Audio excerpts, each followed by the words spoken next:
Hi, my name is Brock Richards with the School of Natural Resources from the University of Missouri. Today we are going to talk about cover crops in Missouri and what a cover crop is and the advantages and disadvantages that cover crops have with Missouri soils. Uh, so let's get started. So a cover crop is a plant that is planted to cover the soil. It's not like most crops. Most crops are planted to be harvested and marketed for money. Uh, One thing to keep in mind with cover crops is if you're not incorporating cover crops, then and you're just doing commodity crops, then you're probably only going to have a crop in a field for 4 to 5 months. Uh, these cover crops will provide a cover on the soil for almost the entire year, depending when you incorporate your cover crop, but I would say most people will incorporate after harvest in the fall. And so if you get a good stand in the fall, then hopefully your cover crop will live through the winter and into the spring and you'll have a cover on your ground for almost the entire year. The functions of cover crops, the first one is to protect the soil. The second one is to improve soil health. Uh, Cover crops can control challenging weeds, and they provide a living root to feed the soil microbial community.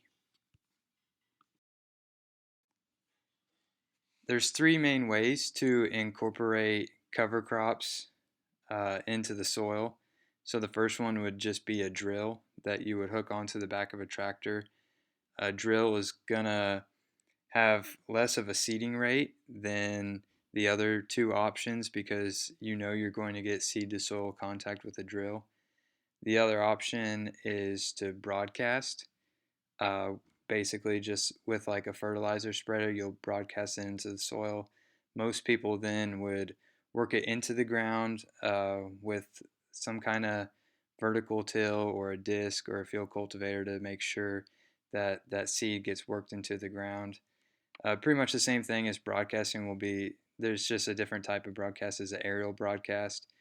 Uh, that way, if some people like to have a plain broadcast before they even harvest, and then once you harvest with your combine, that kind of works that cover crop seed into the soil.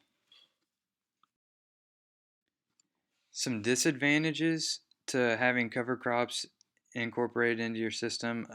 One of the main ones is finding time to work it in after harvest. If you're farming a lot of acres, it can be hard to get harvest done and get the cover crop in to make sure that it comes up in time and that it really serves its purpose. Because if you plant it too late into the fall, it's not really going to have a chance to root down and do its full purpose. Another thing is trying to kill it before planting your commodity crop. So let's say in the spring you're trying to get on and you want to get your commodity crop planted, but it's too wet because these cover crops will hold water a lot better. There's more likely chance that your fields are going to stay wetter longer, and it can be hard to either work it uh, with a field cultivator, vertical till, or disc, or get a sprayer on there without uh, leaving ruts in your field. Another disadvantage is you don't see a direct result right away from using cover crops. It does take time for cover crops to really make a difference in the soil, so that can be a little aggravating if you're spending money and you don't see a direct result right away.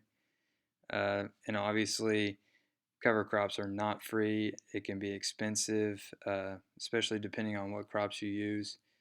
That's obviously a disadvantage too. Recommendations for Missouri. So, when considering cover crops, you need to know the timing and the purpose that you're trying to achieve. Obviously, everyone has a different purpose that they're trying to achieve. Most cover crops used in Missouri cropping systems are going to be annual plants, either warm season grasses or cool season grasses, and those are kind of self explanatory. Warm season grasses are going to do the best in warm weather, and cool season grasses are typically sown in the fall and will survive through the winter and do better in cool season. A lot of cropland in Missouri is hilly, which makes it very easy for erosion to occur. This is probably a main reason why people in Missouri will use cover crops is to prevent erosion. So if you're gonna go that route, it's smart to use a grass. Probably a cool season grass will fit into most people's rotation because you can get it on quick. Right, let's say right after corn, you can get it on quick in a timely manner. You know it's going to root down. You know it's gonna grow up and survive through the winter and into the spring. Another main goal, especially for Missouri, is you want to keep your rich nutrients in the field.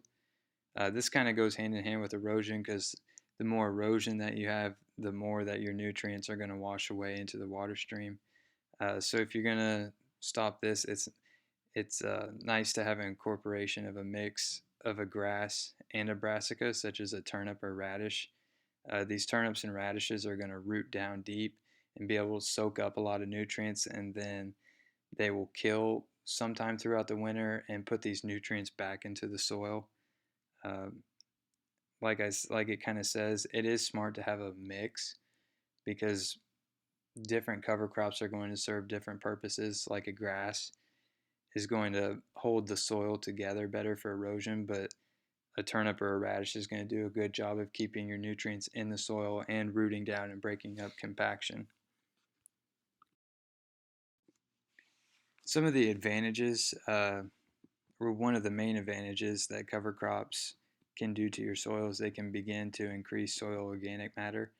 Cover crops do this by adding biomass to the soil and creating a habitat for microorganisms such as fungi. Obviously, the more fungi and microorganisms you have in your soil, the better you're going to do because they just keep feeding the soil. Um, Also, organic matter acts as a sponge, and with increased levels, can store water and nutrients much better. That's a great comparison.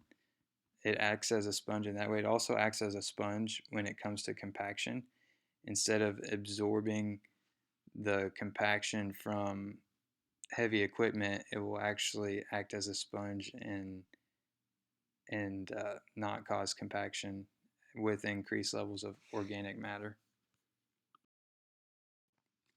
Some more advantages. If you use a legume as a cover crop, you can supply a source of nitrogen to your commodity crop by nitrogen fixation. The plant will take nitrogen in the atmosphere and convert it into the soil into a readily available form. This can help cut fertilizer costs. So if you're planning to do cover crops before corn, it would be smart if you can get it sown early in the fall to use the legume and use that process that it uses to fixate nitrogen, uh, and then you don't have to plan on spending as much money for nitrogen in the following year for your crop. And obviously, corn is going to use a lot of nitrogen, so it's smart to have that you know you're going to have nitrogen in the soil. A couple more advantages with cover crops covering the soil, they're going to intercept raindrops and soak them up into the soil better than if the soil was bare. So this water will be kept in the soil better and made more available for growing plants. This is especially beneficial in a drought year.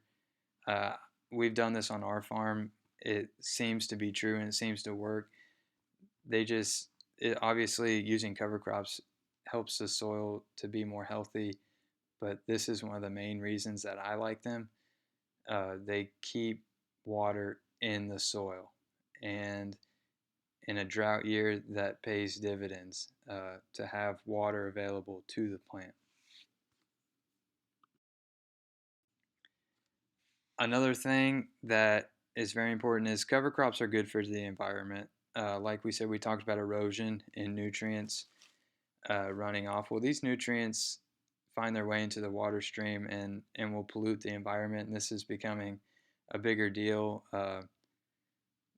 because of runoff. And cover crops are definitely a way to help solve this.